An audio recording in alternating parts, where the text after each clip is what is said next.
سلام دبسا خب سولو ميديا نحكي ويكا سولو ميديا فور تولز كلهم ساعتين تخاطلتين ابزلهم مو سلام عندنا نكون لكم نتمنى لهم على تما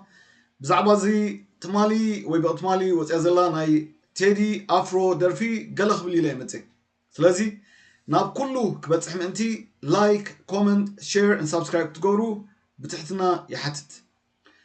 املاخنا اغزابير مسكن ناي مرجع املاخ موتن هيوتن برختن مرجمن زل عالماوي هيوتن زل عالماوي موتن أقدمنا قريبوا له اغزابير مسكن تغاغينا موت كين مرص دما نبيات ليخو وانجلاوان ليخو باسترات ليخو اقشت ليخو بزعباتي زل عالماوي هيوت مهرنا كابو حليفو دما زتمالي زبعلنايو ناي فاسيكا ابكندي عمت بقع نحرد ابكند حاتياتنا دم بقع نفسس يسوس كريستوس كم بقع خوينو اب مسقل تسقيلو ادحيننا مدهاني عالم كوينو እግዚአብሔር መስገን ስለዚህ ምንም ነመخنيلو ምክንያት የብልናን አምላኽ እትዝግቦኦ ጌሪ ምክንያቱ ገለሰብ አምላኽ ስለምንታይ ንሰይጣን ፈጥሮ ስለምንታይ ከምዝገብር ኢሉ ይማራመር نحنا بزا خند عتر تأكل أمرنا نأملاح كنمرمروي نخلنا سلازي بهيوت كنبر هيوت نمرت بهيوت كنبر يسوع كريستوس نمرت بهيوت كنبر مدهاني عالم نمرت مخنياتو مجدن حق هيوتن نسيو بزايبو هيوت يلن بزايبو مدحان يلن قد مخلت عمت 3 عمت خون حنت فيديو ادالي نيره حدا اماني ويد حدا انت درفي كسمع يفقد يزبل حج جلسوا تقبلمو جلخ انا صيغمو تتوم زنصغو املاح يبارككم مخنياتو خمتي ابتي حجي كبلو صنحخو املاح ناي مرج املاح سلازخونه سخاتكم زي ترداكم اگديده خرداكم ويدما اگديده تقبلوه قبر ايكلني ايدلمون نتوم نزا مصحف قدس زيا كيغدلو كيوسخو كقبلو زدليو جن درفي يفقدي اين عين الدرفي يفقد اين عين الدرفي زي فقد ابت فيديو نايز حلفه بدم بغيره تنتينه لخ جن نابنت حنت ده ودا ختمرع خلا خعمص انبسا مسل كابدور زوصيلا سلا زدرفت سلا زيمت ازس حت ادي يمنا اسياسي بعزي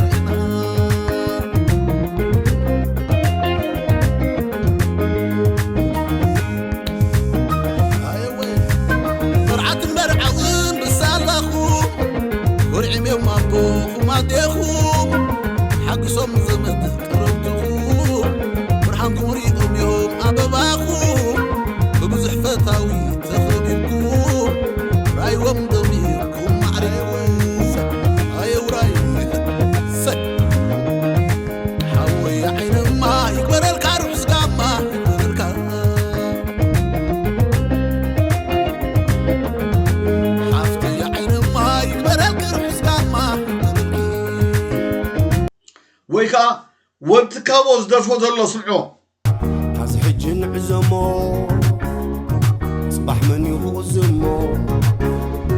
علينا الكن بلعمو كني حكس نفالمو عديوت زي كسنة من كمان تدندن قدي مسكن تقدم عبيت مسكن تقدم بحر سدة توسدهم تجيبهم كل عبيدهم فتح البنا قيدهم جمد قبل زمدهم أنت بإنت نزي تقاومو مخنياتو السبزي نحنا خنقبروز قبعنا توم مصحف قدس ننبب اتومنا أملاخ نفكرينا نبل اتومنا أملاخ نفرهنا نبل نحنا خنقبروز قبعنا نسو قبرولو كانزا وطع كانزا تأسور كانزاتي أمريترانيان تتأفى كانزا እታት ነብዕ ዘላደ ቃንዛ ንሱ ተቀንዚቦ ስለዚ እዚ ልክዕ ከምቲ ኣብ መጽሓፍ ቅዱስ ዘሎ ዶግዓ ኤርምያስ ልክዕ ኸምኡ ናይ ቃንዛይ ናይ ብኽያት እዩ ናይ እህታይ እዚ ጓይላ ይኮነን ኣብ መጽሓፍ ቅዱስ እቲ ጓይላ ዝብሎ ኣብ ብሕልፊ ኣብቲ ናይ እንግሊሽ ኣብቲ ናይ ትግርኛ ሓደ ኣብቲ ናይ እንግሊሽ ግን ኦርጂስ ወይ ከዓ ፖርኖግራፊክ ዳንስ ዝብሎ እዚ ማለት ዝሙታዊ ዝኾነ ኣጋንንታዊ ዝኾነ ዛ ቪድዮ እዚኣ ራእይዋ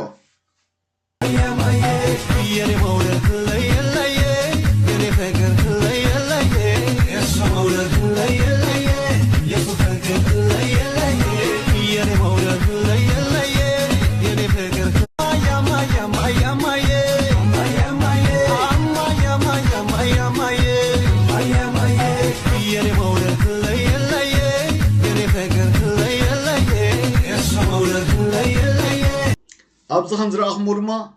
ናይ ዝሙት ናይ ዕብዳን ናይ ዳንኬራ ስለዚ ኣብ መጽሓፍ ቅዱስ እቲ ኦርጂስ ዝብሎ ወይ ከዓ ፖርኖግራፊክ ዳንስ ዝብሎ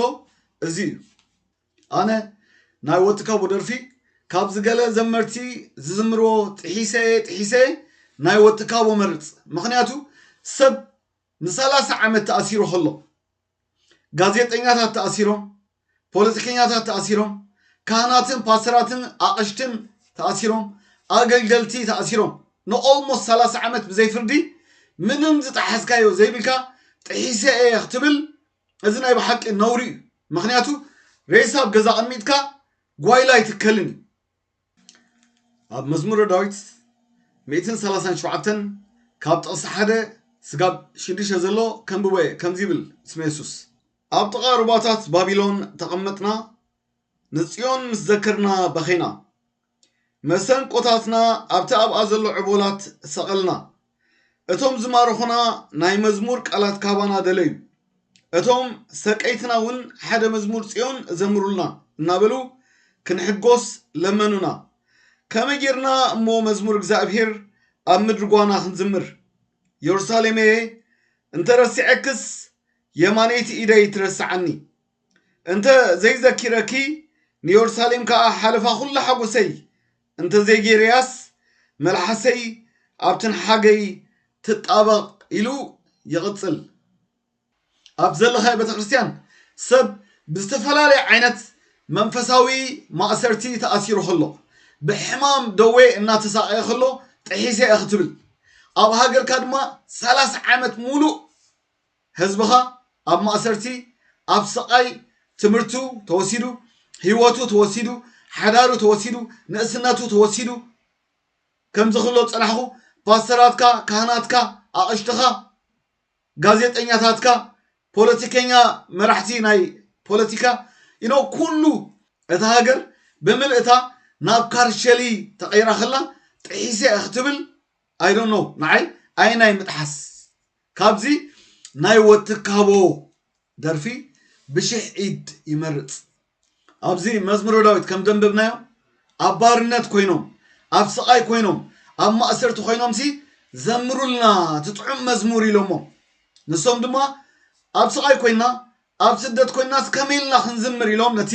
ማሲንቆ ነቲ በገና ነቲ ክራር ኣብ ትዕቦል ከም ሰቀልዎ መጽሐፍ ቅዱስ ይነግርና ስለዚ ሕጂ ክንሰቅል እምበር ክንዘልል ግዜ ይኮነን ቴዲ ኣፍሮ ድማ ልክዕ ከምዚ ገይሩ ኣብ ትግራይ almost 1.5 ሚሊዮን ህዝቢ ብድሮን ሓው ተጠቢሱ ሰብ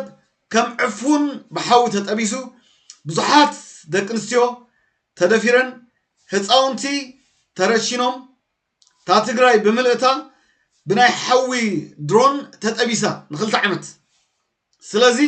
ነዚ ናርአየ በቃ ንኣቢ ክድግፍ ኣይመረፀን እቲ ንሕና ክንሓዝኖ ዝግባእ እቲ ንሕና ክንበኺዮ ዝግባእ በዓል ወትካቦ ይበኺልና ኣሎ በዓል ቴዲ ኣፍሮ ይበኺልና ኣሎ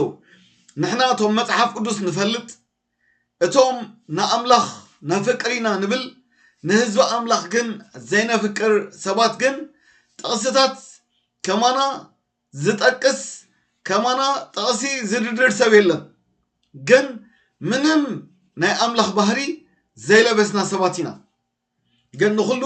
ግዜ ኣለዎ ንምብካይ ግዜ ኣሎ ንምሕጓስ ግዜ ኣሎ ንምስሓቅ ግዜ ኣሎ ንምውላድ ግዜ ኣሎ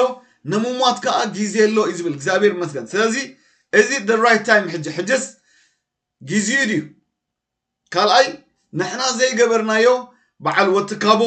ክገብሮ ከለው ንሕና ዘይገበርናዮ ወይ ድማ ቶም ናይ ኢትዮጵያ ፓስተራት ናይ ኢትዮጵያ ሐዋርያት ናይ ኢትዮጵያ ዘመርቲ ናይ ኢትዮጵያ ፓስተራት ዘይገበርዎ በዓል ቴዲ አፍሮ ድማ ንዑ ድረፉ ምስ ተባህሉ ኣብዮም ሕጂ ድማ ነቲ ዘሎ ናይ ብሓቂ የንፀባርቆ ኣለው ሃገር ፓላሶታት ስለተሰርሐ ህንፃታት ስለተሰርሐ ፋብሪካታት ስለተተኽለ ኩሉ ተወዲኡ ማለት ኣይኮነን ምናልባት ንሕና ንዕሹ ዘለና ንኣብይ ምስ ኢሳያስ ነወዳድሮ ኣለና ኢሳያስ ነቲ ሃገር ዕንይዋ ነቲ ህዝቢ ድማ ኣፅኒትዎ ኣብይ ድማ ህዝቡ ኣፅኒቱ ፓላሶታት ትሰርሕ ኣሎ ህዝቡ ኣፅኒቱ ፋብሪካታት ተክል ኣሎ ብኻልእ መገዲ ክንሪኦ ከለና ኩሉ ባዶ እዩ ኩሉ ዜሮ እዩ ምክንያቱ ሰብ ዘይብሉ ፋብሪካ እንታይ ገብረልካ ሰብ እንዳፀነተ ፋብሪካታት ተተኺልካ ሃገር እንተማዕበልካ እንታይ ይጠቅም ካብዞም ጉሓላሉ ነቢያት ሓደ ሱራፊኤል ደምሴ ዝተባህለ ንርእሱ ነቢሉ ሾመ ሓደ ግዜ ናብ ቶሮንቶ መፅኡ ተዓዲሙ ከገልግል ማለት እዩ ሕጂ መብዛሕትኡ ግዜ ሕጂ እኳ ዳርጋ ጠጠው ኣቢሎም ምክንያቱ ኩሉ ሰብ ስለ ዝፈልጦም ግን ሓደ ነገር ገብሩ ነይሮም ኣብ ሓደ ዓዲ ኸድሞ ኣዳራሽ ብጣዕሚ ዓብይ ኣዳራሽ በዓሎም መካረዩ እቲ ምእመን ናብኡ ምስ መፀ ናይ ሓሶት ትንቢታት ገይሮም የጠላቅይዎ ድሓር ናይ ብሓቂ መሲልዎ እቲ ሰብ ኩሉ ገንዘብ ምስ ሃበ ልዕሊኡ ድማ ነዚ ዝተኸረናዮ ኣዳራሽ መኽፈሊ ገንዘብ ስለ ዘይብልና ምክንያቱ ካብ ኢትዮጵያ መፅኦምሲ ገንዘብ ከም ዘይብሎም ኮይኖም እዮም ዝቐርቡ ስለዚ እቲ ሰብ ገንዘብ ኣዋፂኡ 20,000 ከፊሎም ከለው 80,000 ከፊልና ኢሎም ከምኡ ዓይነት ገንዘብ ተዋፂሎም ድሓር ግን እቶም ዝዓደሞም እቲ ገንዘብ ስለ ዝበዝሐ ናብታ መካረይት ቦታ ከይዶም ምስ ሓተቱ እቲ ሶም ዝሓተትዎን እቲ ዝተዋፀ ገንዘብን ሓሶት ኮይኑ ረኺቦሞ ድሓር በዓል ሱራፊኤል ምስ ሰበይቱ ኣብ እግሮም ወዲቖም በጃኹም ስቶርና ከም ዝበልዎም ኣብ ሚድያ ወፂኦም ዞም ክርስቲያን የሕዋት ተዛሪቦም ነይሮም ስለዚ ከምዚ ዓይነት ሰብ ኣብ ህዝቢ ሓልዮት ዘለዎ ድመስል ዘፈናቸው እንዳይሰራ ዘፈናቸው እንዳይከናወን ዘፈናቸው ሞገስ እንዳይኖረው ዘፈናቸው የሚያስጠላ እንዲሆን ጸልያለሁ ከአጋንንት የተመረቀ ዘፈን ከጥልቅ ዓለም በኢየሱስም ተመክሮትና ተደግሞ ተሟርቶና ተጠንቁሎ በኢየሱስም በአገራችን በኢትዮጵያ ላይ በኢየሱስ መከፋፈል ልዩነትን በኢየሱስ ክርስቶስ የሚረጭ መንፈስ የተመታ ይሁን ከቀደመት ክስ ሓባል በልያዲ ዝበሃል እንታይ ክብል ተለይ ሱራፊኤል ብዛዕባ ህዝቢ ዝሓስብ ነይሩ ተዝኸውን ንህዝቢ ኣይመዳናገረን ኣይመጭበርበረን ሓደ ግዜ ኣብ ደብረ ዘይት ሓደ ፓስተር ከጠምቕ ከሎ እቲ ውሕጅ ሓደ ሓርገፅ መፂኡ ብእግሩ ሒዙ ከም ዝበልዖ ኩልና ርኢናን ሓዚና ምክንያቱ ዝኾነ ሰብ ብከምዚ ዓይነት ሕማቕ ሞት ክሞት ስለ ዘይብሉ ስለዚ ሱራፊኤል ብዛዕባኡ ክዛረብ ከሎ ከምዚ ይብል ላንቴው ይባላል ፓስተር ዶጮ እያጠመቀ ይሄ ዘንዶ ይሄ አዞ መጥቶ የፓስተሩን እግር ያዘ እና ከዛ በላው ማለት ነው ዋጣው ፓስተሩ በዘንዶ በአዞ ተበልቶ ሞተ በአርባ ምንጭ የሚል በተለያየ ሶሻል ሚዲያ ላይ ሲሰራጭ አየውና ልቤ በጣም ተነካ ላንቴው መጣው እና እዚህ ሀይቅ ላይ ፓስተሩ ጀምሮ የተወውን የቀሩትን ተማሪዎች አጥምቅ ያለው እና ዛሬ ስመጣ ደግሞ ተመልከቱ አዞ ሞቶ ጠበቀኝ እግዚአብሔር ትልቅ ነው እግዚአብሔር ለኔ ምልክት ነው ያሳየኝ ለኔ ትልቅ ምልክት ነው ያየሁት በቃ እግዚአብሔር ጠላትን ተበቀለልኝ እዚህ ጋር ወድቆ አየሁ እግዚአብሔር አባት ሆይ በኢየሱስ ስም አመሰግንሃለሁ በአዞ በተበላበት በዚያ ሰፈር ደግሞ ያንተ ምስራች ወንጌል እግዚአብሔር እንዲሰፋና ብዙዎች እንዲድኑ በኢየሱስ ስም ጸልያለሁ አሜን እግዚአብሔር ጠላቶቻችሁን እንደዚህ ጥሎ ያሳያችሁ ተመልከቱ አዞ ሞቶ ጠበቀኝ ድራማ ናይ ሱራፊኤል ኣይውዳእኒ ስለጸለየ ሲኣይ እትነቲ ፓስተር ዝበልዐ ሓርገጽ ሞይቱ ጸኒሕኒ ይብላሎ ሕጂ ናይ ብሓቂ ጸሎት ናይ ሰብዚ ከምዚ ዓይነት ተኣምራት ዝገብር ነይሩ ተተኸውን ኣብ ህይወቱ ዘለዎ ሓራግጽ መጥፎኦም ነይሩ ግን እቲ ዝዓበየ ሓርገጽ نيتوبيا سرافيل دمسي ناي بحقي حاليوت هزبون تزهلو نا أملاخ دما زفرها قلقالي انت زخون بقنعنا بحقي مقلقلة جن نرأسيو مداناقري مخانتهم ناي بحقي دمت هزب زخون زلو نتهم ناي بحقي زقلقلو مصحف قدس اندات اوه كم تخقبر ناي بحقي عقب تيدا أفرو كابزهم كلهم حسوت نبيات حسوت باسرات حسوتي أقلقلتي نخبدهم زحدرو دمت هزب زيكونو أبقون زي جينوسايدر توزبلو تيدا أفرو بلت أو أملاخ تيدا أفرو عبا عسب اللوو أجزابير مسكن أملاخ كنع فراديو زعشو أملاخ يبلنان أملاخ زريئيو أجزابير مسكن كانزا نايبعال تيدا أفرو كانزا نايبعال وطكابو بدن بيجير يزريئيو أجزابير مسكن أمو داتا نتوما قلقلت أملاخ كبلوز دل انتايو مصحف قدس كي وسخنا كي بدلنا بحقي نحنا كاب أملاخ نلعلي حليتك نكونا ينخلنا أتي أبد مصحف قدس تفقيدو زلو كم سفقد غيرنا نقربو أتي تخلكيلو زلو دما كم سخلكله أبزي أين وسخ أين نقدل أملاخ زمانكم كل يبارخ تبارخ